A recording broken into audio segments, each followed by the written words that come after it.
Hey, everybody, welcome back to the TLDC playlist.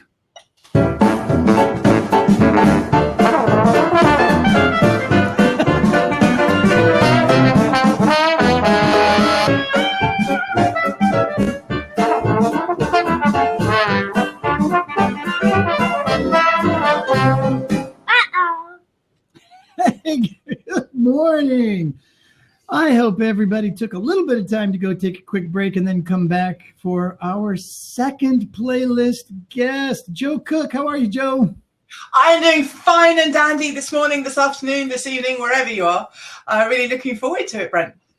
Awesome. Yeah, so glad to have you here. Yeah, and we are global. We do have people in the afternoon, in the evenings. If you're in Australia, it's probably like 2 a.m. or something like that. So I don't know. Do we have anybody here from New Zealand or Australia? Probably not, but just thought I'd check.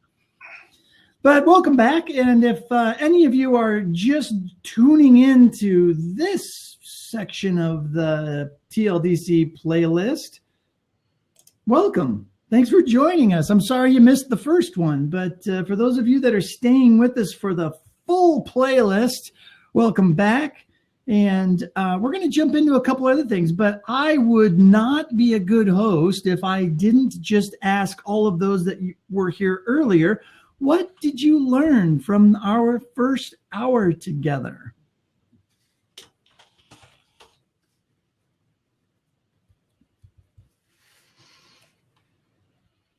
Oh, yes, and that was a question to you all in the chat, by the way. So feel free to drop your answers in the chat. Oh, I'm sorry, Carol. Did I miss it? It must have gone by very fast.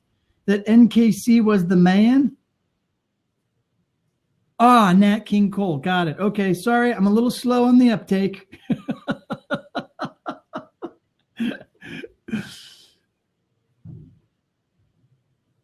Yes, Emma, I was exactly the same way. It's one of those things that I completely, you kind of take for granted. If you know how to use the tools, you forget that sometimes not everybody knows the tools. And so, yeah, the idea that you have to sort of integrate the teaching of the tools and how you're going to be using them, is an excellent point. So good. Clarissa, make activities about them and for them. Absolutely. And that's going to mean different things to different people depending upon your audience and your topic. Whiteboard ideas. Fantastic, Nathan. What else did I miss? They're going by so fast. Master the tools before the class. Melissa, yes. Yeah, lead by example. Use the tech. I loved the idea of just having fun and doing like fun things in the tech in order to learn the tech. I think that is amazing. I love that. Joe, have you ever done that? Have you ever done a baby shower in a webinar session or in a WebEx? Not a baby shower, no, but I've done some Christmas parties, some virtual Christmas parties. Excellent. How did those go? They have been great fun. And you just kind of have people kind of writing caption competitions on silly pictures or guess the headline or just a minute where you're trying to explain an L&D concept without hesitation, deviation, or the other one that I can never remember, repetition, and just all sorts of different games. They're really good fun. Yeah, awesome. Well, those are great stuff. I'm glad you all were able to share that because for those of you that missed the first hour, you now know that you missed all sorts of fun and excellent learning. And so you'll remember next time, don't miss that first hour. And Yaroon, I'm sorry to go off the rails so quickly. But good to see Yaroon here. I have not seen you in a while, sir. Welcome back. I hope the family is doing well. For sure. Speaking of baby showers and WebEx and webinars, so it's always fun to think about those. Having some little ones running around. Mine aren't so little anymore. All right, well, let's get back at this instead of me just rambling on.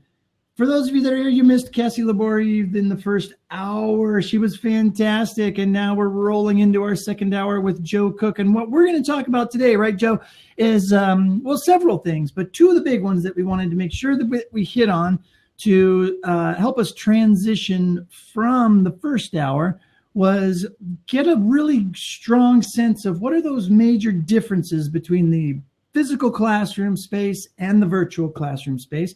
And then talk about some of the design elements that we didn't really go into and what it takes to go through some of the design of a virtual experience. So I'll let you take it from there. But actually, you know what I totally forgot is some people may not know who you are, Joe. That's going to be impossible to believe, but let's give them a quick introduction. Well, hey, everybody. If I know you, it's lovely that you're here and thank you. And if I don't know you, it's great to be new friends. Really looking forward to it. So what I've been doing the last 5 years, my company Lightbulb Moment focuses on virtual classroom and webinar skills training, primarily for learning and development teams, but also for any kind of presenters, speakers online, and various other things as well. I'm also the deputy editor of trainingjournal.com, which is a UK-based magazine, but kind of international reach as well. And what we do is just really look at how can you do really great quality learning experiences, but in a live online environment.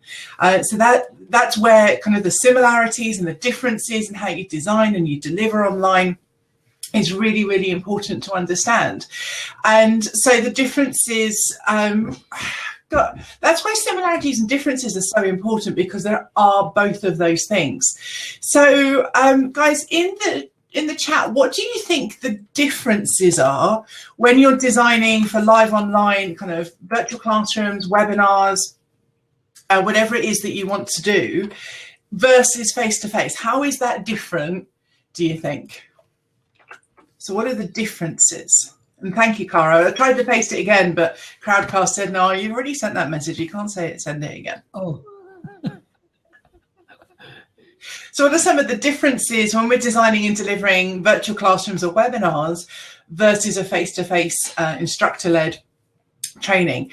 And Clarissa says the types of activity. So there's all of these are probably going to be a yes and a no. So the similarities may mean that actually the very beginning of your design and understanding what people need to do and who your audience are and the kind of things they might need to do, such as discuss or a case study or group work or an activity, those kind of things are actually similar.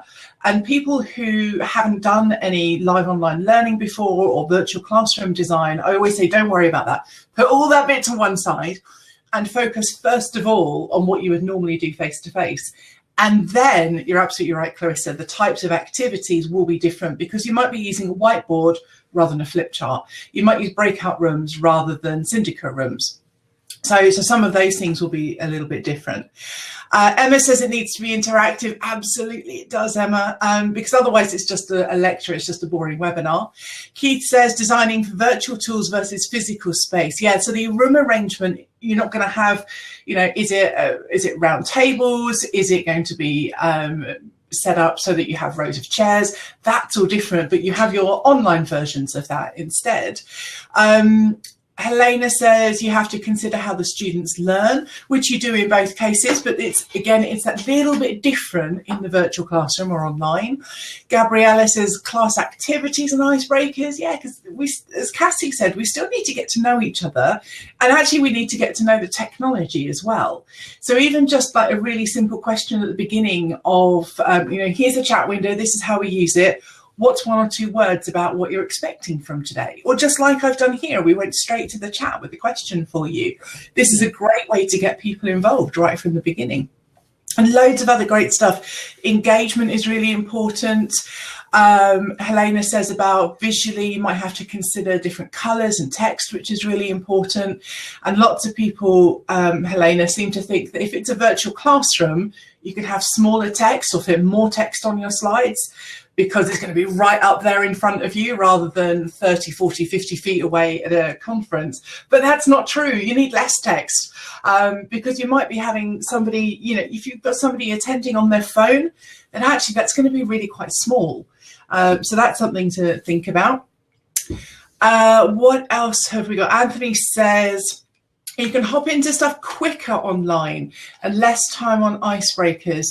Yeah, to some degree, Anthony, you're absolutely right. Some things work in a much pacier way, like using the chat window is a really good example. Irby says, face-to-face, you're breathing the same air. There's a human connection, and virtual space tends towards the abstract. Oh, Irby, you need to tell us a little bit more about that. There's some stuff that I've written about, and I'm going to go and try and find it. Here we go. Face-to-face communication in the virtual world. I'll drop the link in for you, because you're right. When we are working face-to-face with gestures, facial expressions, and also turn-taking, not like we're doing now where I'm just talking all the time, but actually taking turns in our dialogue, what that does is that gives us different neuronal connections with the other person. And so you can translate, I think, some of that online as well. So there's loads of other brilliant stuff coming through, but I shall pause there, Brent, and see if there's anything you wanted to pick out. Yeah, no, I just wanted to add just some of those social cues have a tendency to change a little bit as well, because when you're in that face-to-face environment, you do get to look people right in the eyes. When you're in this virtual space, my natural tendency is to look over here, to be looking at you, but then you don't see that I'm looking at you because you don't see my screen. So in order for me to have to physically force myself to stare into my camera, and that is the social cue that I am looking at you, as opposed to me actually looking at the representation of you, which is totally different in your perspective, that changes things. So from a technology perspective, but I think that is something that we all just need to be comfortable with. Like Cassie mentioned it, right? Like, we want to engage with the chat. We want this to be a group thing. We want there to be lots of engagement and to hear what people are saying. And in order to do that, we have to break those face-to-face social norms of looking at somebody when they're speaking to you. Like if we were in a classroom, it would be exceptionally rude of me to ask you a question and to engage in a conversation, and then all of a sudden turn to my laptop and start engaging with a chat group while you're still talking to me. It would just feel really awkward. But in a space like this, it's just sort of become acceptable. And I think for people that are new to these types of environments, they might not have adjusted to that yet and might feel that there's some new rudeness going on or whatnot. You know what I mean? I think there's some shifts in that. It's subtle, but it's important. It is, but also it's about understanding what's similar and what's different, and understanding the new norms and the new ways of digital body language and things like that. So, for instance, Irby said, face-to-face, I arrive a little early to shake the hand of the presenters. You can't do that in virtual, given the space is usually locked down and it's less personal. And he's got a great point, especially with webinars. That's often the case, or the virtual classroom. Literally, it's like close, close, close, open, launch, right, we're going. And that's not necessarily a great way to do your online session. But what John Kissinger says, is it depends what time you open the virtual door. So this is about trying to emulate the good parts of face-to-face, and such as, I always have my virtual classroom open maybe 15 minutes before the session starts time. And I'm always online 30 or 45 minutes before that. So that someone like Irby can come online, and all right, you can't physically shake my hand, but you can come online, we say hello, we check the audio, we have a chat, which could be about homework, it could be about what we did at the weekend, it could be what's coming up, it could be whatever it is appropriate. And you get that bit of relationship build. You can do that with webcam or without it, it's absolutely fine. So you can do those kind of things, and it's finding those nuances, and that's what a really great virtual classroom designer and facilitator will do, is find the bits from face-to-face that you can emulate online and adjust the bits that you can't. Yeah, I think it's an important point too, from a tech perspective, is what you can do, and some of the differences. So we haven't really addressed this yet, and I don't want to go off on too much of a tangent, but I like to look at kind of what Crowdcast is and what we do here on TLDcast, is that I don't necessarily think of this as a webinar, And I don't necessarily think of this as classroom training either. To me, this is different. The idea of a live streaming collaborative conversation is how I always define it. And that in and of itself is different than some of these things that we're talking about too. So it's hard to really equate kind of the realities of what we're experiencing right now and what we're discussing when you use a WebEx or when you use Adobe Connect or when you use GoToTraining or GoToMeeting, right? Very, very different tools than what we are engaged in here. Yeah, and those tools make a difference.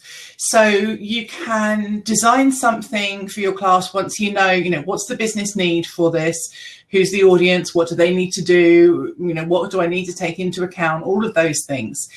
And even if you've never ever delivered a virtual classroom before, you can still design for one, because it's all about how people learn, getting them involved, doing activities, and then you layer on the virtual stuff.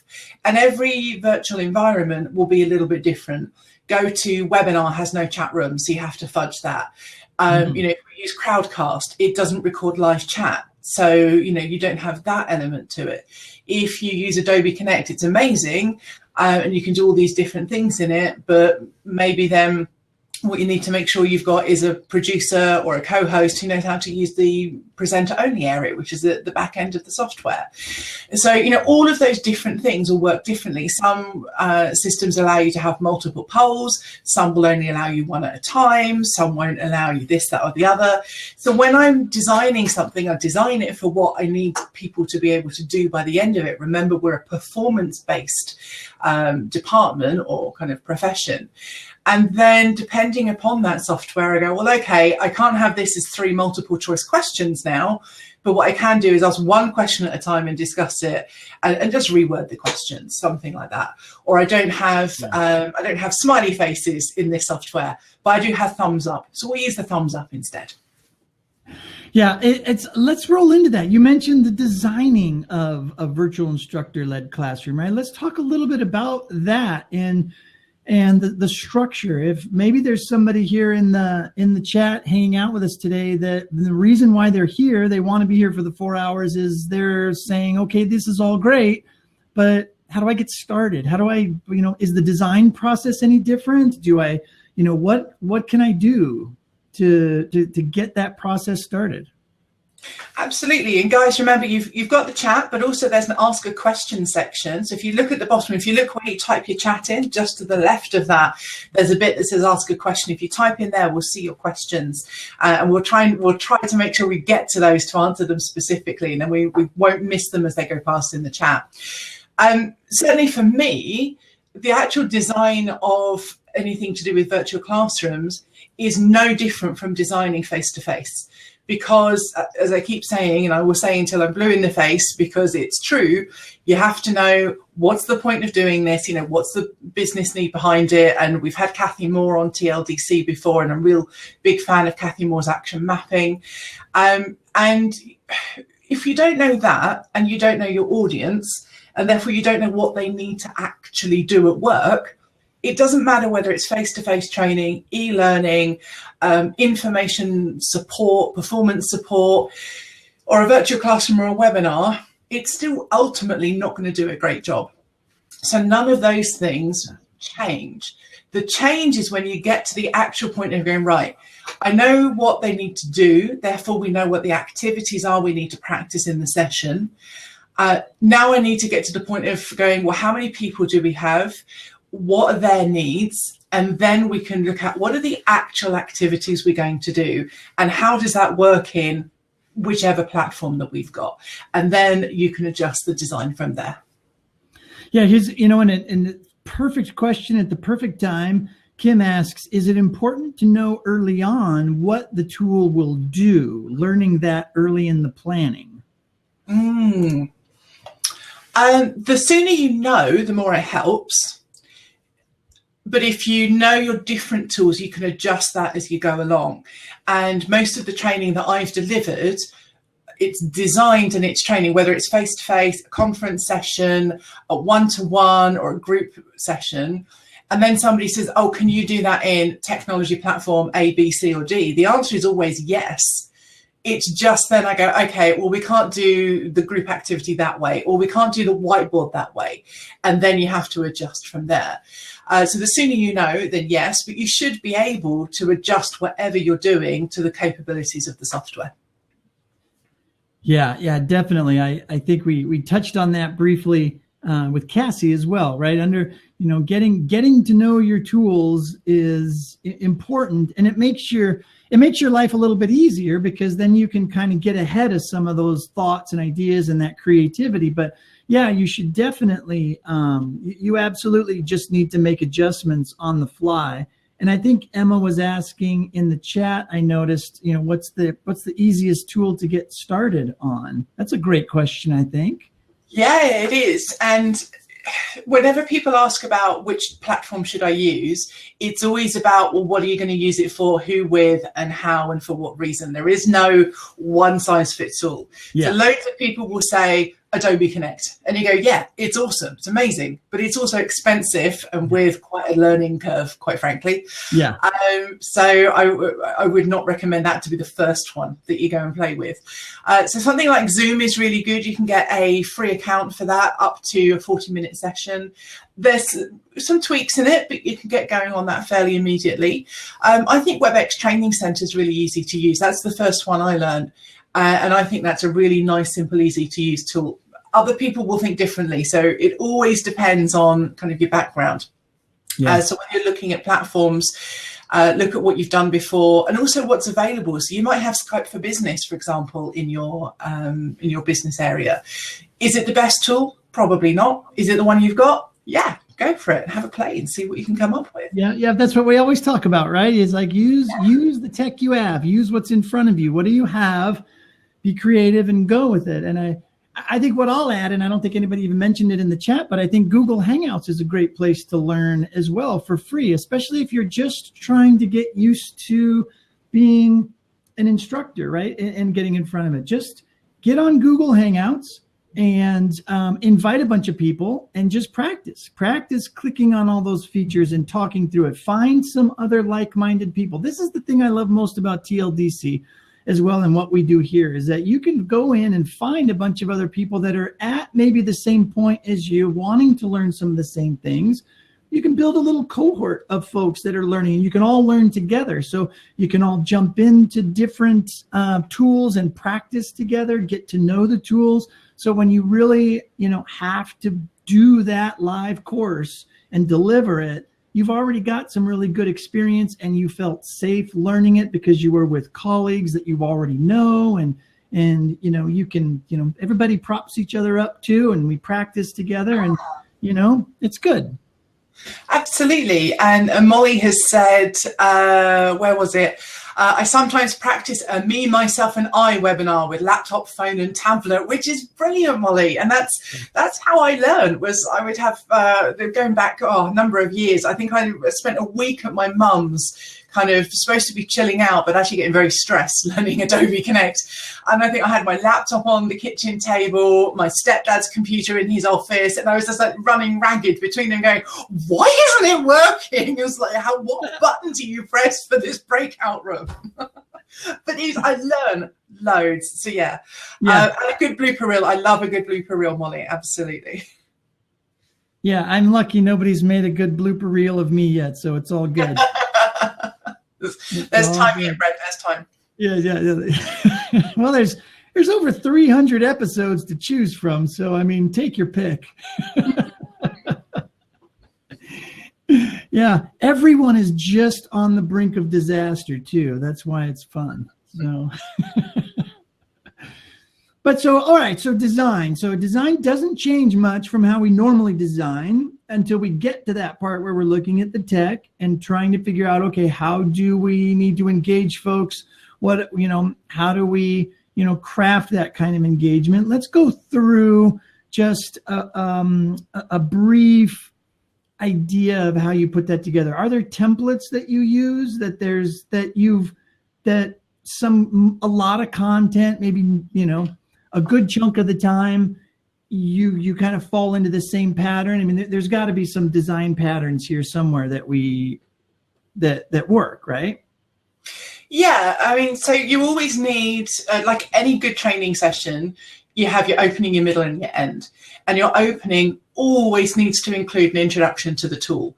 Even if you have a group that have been on, session 5 out of 10, you need something at the beginning just as that warm up. Not necessarily a traditional, uncomfortable, horrible icebreaker that we all hate, but just something to remind people this is the chat, just something to remind ticks and crosses or checks and crosses, things like that. But certainly for a one-off or the beginning of a 2 or 3 session, you always have a variation of your introduction and explaining what the tool is as well. Because even internally, if you've got 2 or 3 people doing this, they might use those tools differently. So that's really important. Your middle is where you do all of your activities, all of the discussions. And when you're designing online, then engagement is absolutely key. So the standard that you'll read in most books is in design and engagement and interaction, which could be as simple as green check if you agree with me, or here's a poll, but design that every 3 to 5 minutes. But wow. Cynthia said on the session a couple of days ago, last week I think it was, that actually she sort of does something more like every 2 minutes. And I'm with Cynthia on that. It's literally every minute and a half or 2 minutes I'm doing an open group kind of question or interaction. And just the idea of talking at people for more than a minute or 2, it just fills me with dread. Chatting, discussing, like we are here, keeping an eye on the chat and stuff like that. Thank you, John. That's a little bit different, but just me lecturing something, no. So if you do that, if you make sure you've got loads of activities that are enabled by the technology platform you have, that's what you need in the middle. And then the end is, your standard ending. It's any questions, what have you learned, next session, how to get in contact, this is the recording, this is how to log off, and staying online at the end for any questions is really important as well. And what I do have is, if I can share my screen, I've got a template that might be quite good to have a look at. So yeah, there we go. Thank you. So what you should be able to see, guys, is a Word document. And I put a link a little bit earlier on in the chat to a facilitator guide template. So if I zoom in on this just a little bit more, there we go. Hopefully you should be able to read it now. You've got a link to a blank version of this, but it's not so much the design part of it, but this helps me with the design as well. Yeah. This is my facilitator guide that I use for design and for delivery of every webinar, every virtual classroom session. I even write my conference and keynotes this way because eventually I'll probably turn it online anyway. And it makes it really easy to use. And I thought I'd just talk you really briefly through this. So you can see having screen grabs of the slides here so that we don't have slide numbers. It makes it really easy to just go and add in a new slide without having to renumber everything.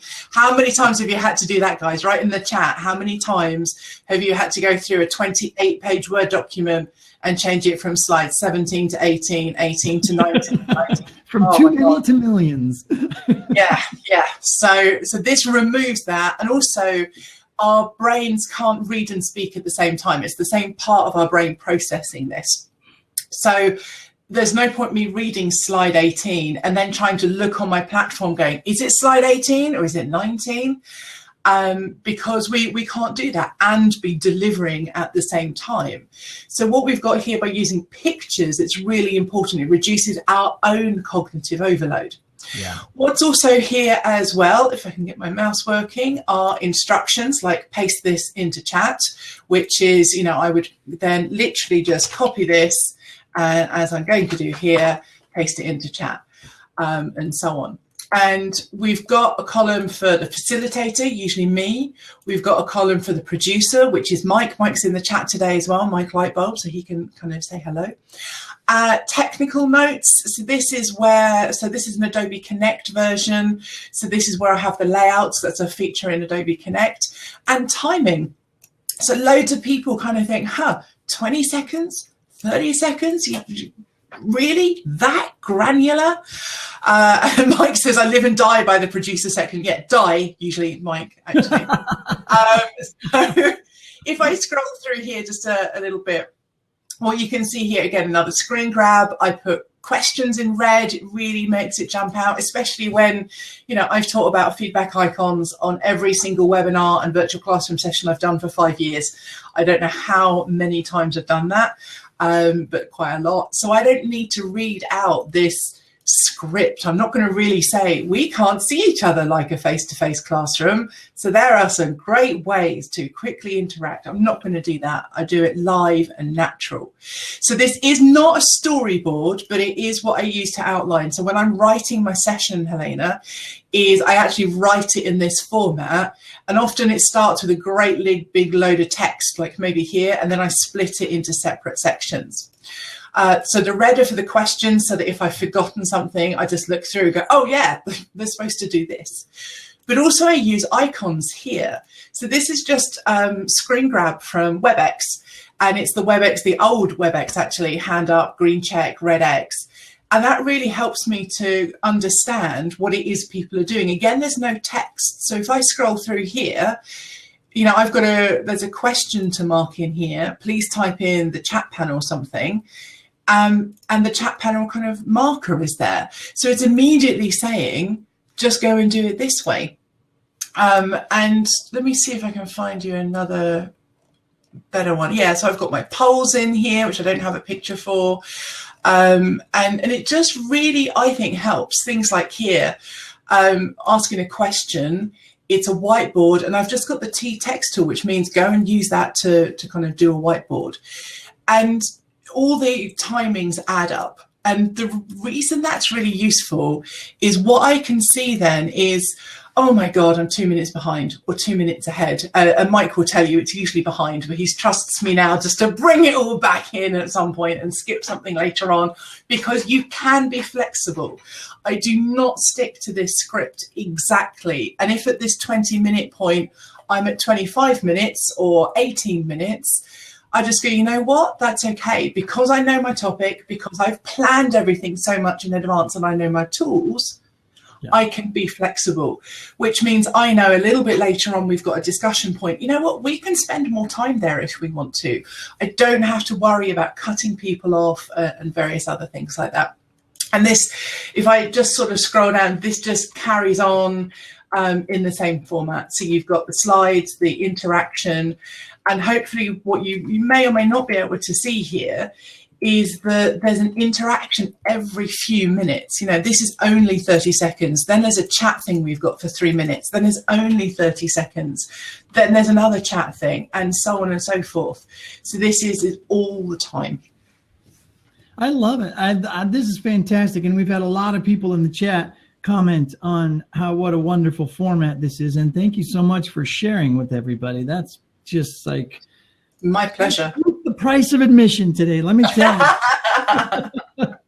Everybody loves a little tool, a little template, a little something to help keep them a little bit more organized. So yes, God, that's just, some might say I could use a tool like that. I've seen your script, Greg. You do at least have one. Where is it? Yeah, forgot to print it out again. Sorry, Craig.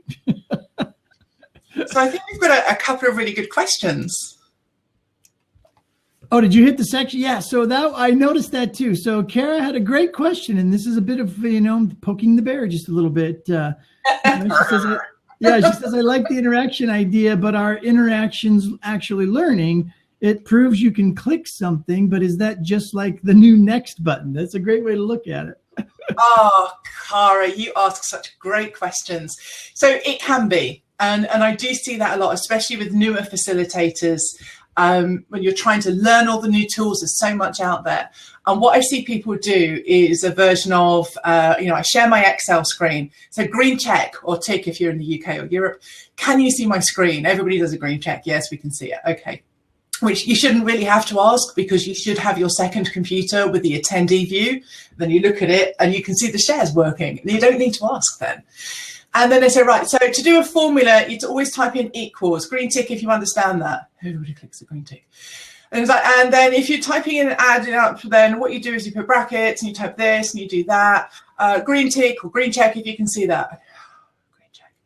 So that's when it becomes like the next button. You're absolutely right, Cara. That is annoying because you're doing it for the sake of doing it, not doing it for understanding your learners. So when you design really great activities, which in theory should be like your face-to-face activities, but as Cassie said a little bit earlier on, so many people have found that by learning virtual classroom design and delivery skills, it improves what they do face-to-face. And I'll include myself in that. I always thought I was pretty good, and then I became even more amazing, if you can believe it, by learning my virtual classroom skills.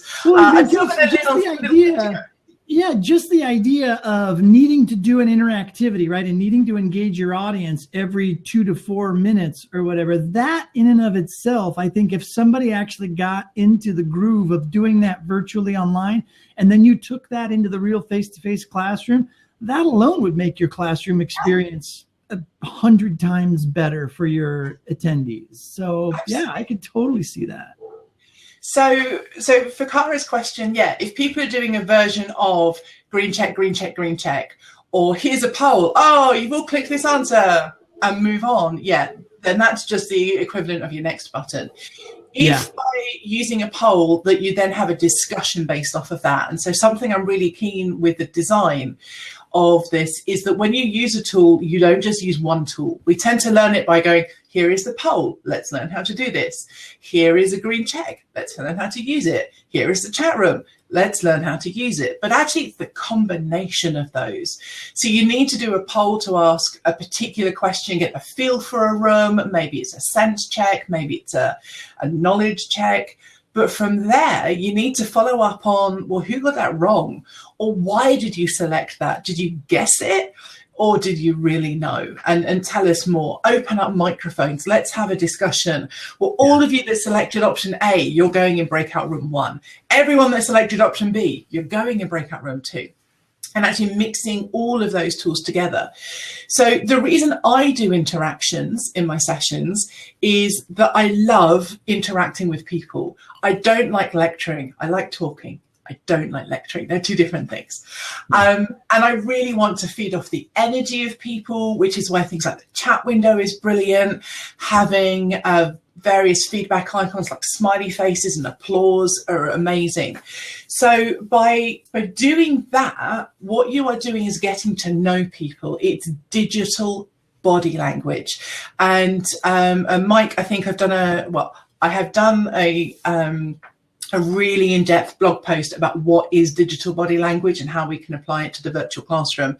So Mike can go and find that and share that with you, because that's how you get to know your learners. So just by them clicking on a green tick or check or doing a poll, you're absolutely right, Cara. Maybe they haven't learned something in that exact moment. But over the arc of an hour or a 2-hour session with that interactivity for me to react to them, and for us to move through our conversations and our activities, then they will have learned something that way. Yeah, that's all built into the design aspect of it, right? Yeah, it's not the act of, it's not just that one activity of saying, yeah, I understand, I clicked the check, or yes, I selected something in the poll. It's throughout that whole time. If you've designed it well, that one activity of clicking that button becomes a part of the larger learning that you've designed into it. It's not just in that one moment that it works, which is great. And I was thinking this exact same next question that Keith has, and I want to make sure we touch on this before we run out of time, because the idea of having a facilitator and a producer, you showed that in your script or your guide that you have. Do you call it a script or no? I call it a facilitator guide, but different people call it different things. That sounds good to me. So in your facilitator guide, you have the column for the producer and the column for the facilitator.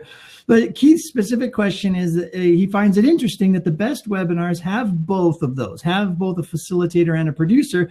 And yet the assumptions of most of our organizations is that it only takes one person to host a webinar. So how do we change the game? And I think that assumption is, well, it only takes one teacher or one instructor to do a face-to-face thing. Why do we now have to hire two people to do the same thing online. I think that's where a little bit of that happens. But what are your thoughts on that? I think there are two ways of looking at this. So one is absolutely you can do that. And whilst I've been doing this for 5 years, it's really only the last couple that I've had the joy of producers, either in a webinar or a virtual classroom session. Most of what I've done online has been me only. So I've been the trainer or facilitator and the producer. And so yes, you absolutely can do that.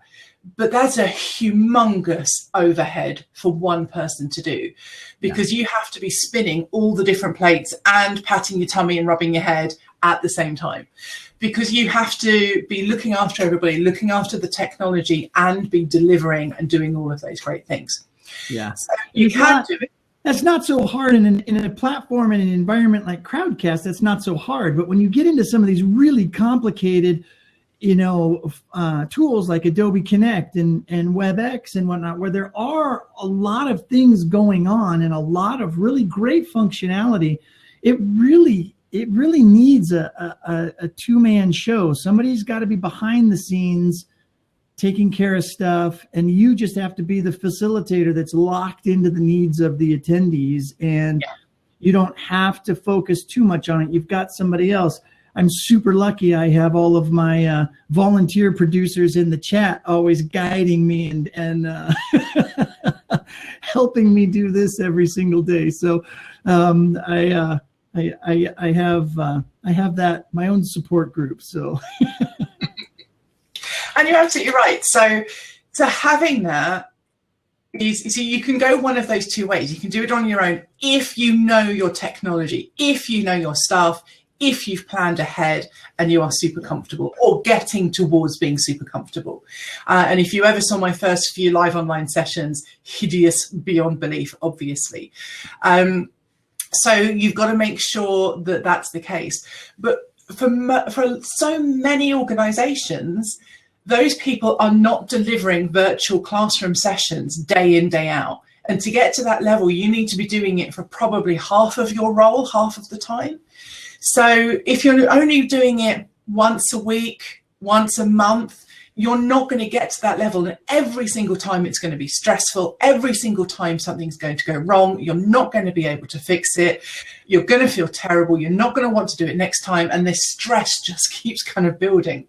So that's when a producer or a co-facilitator or a host is really important. So again, it always goes back to, how are you going to be doing things? If you're only going to be having presenters come on once a quarter, they can't do it on their own.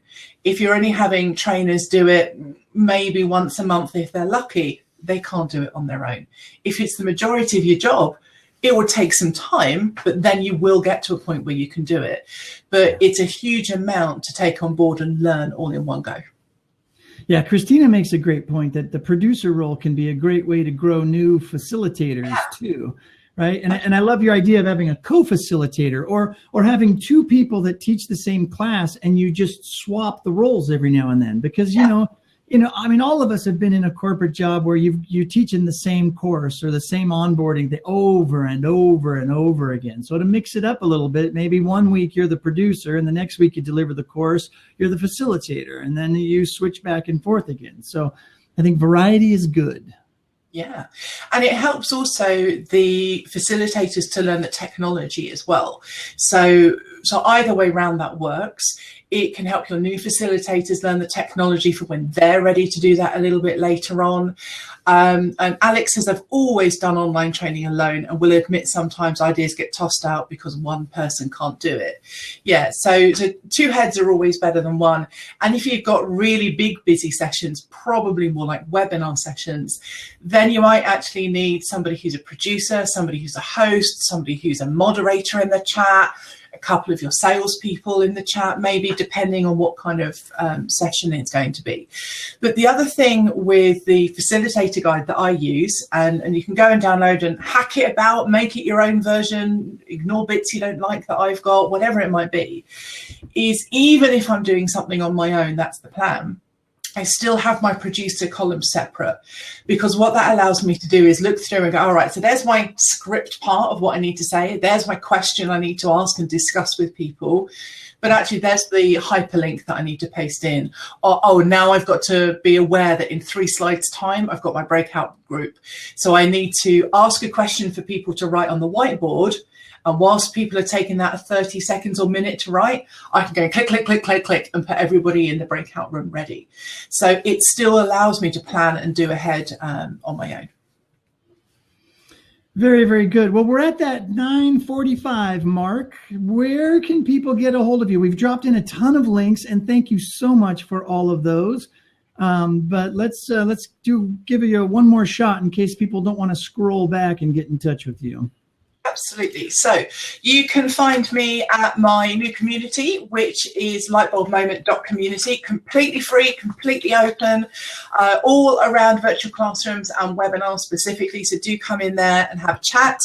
You've got LinkedIn. I will drop in Twitter as well if you want to get in touch. And there's my website, my blog, so many different ways. And of course, I'm here quite a lot, and I'm in the Slack channel. So I would love to get to know your questions and stuff a little bit more, especially if I didn't notice it in the chat today. It wasn't on purpose, I promise.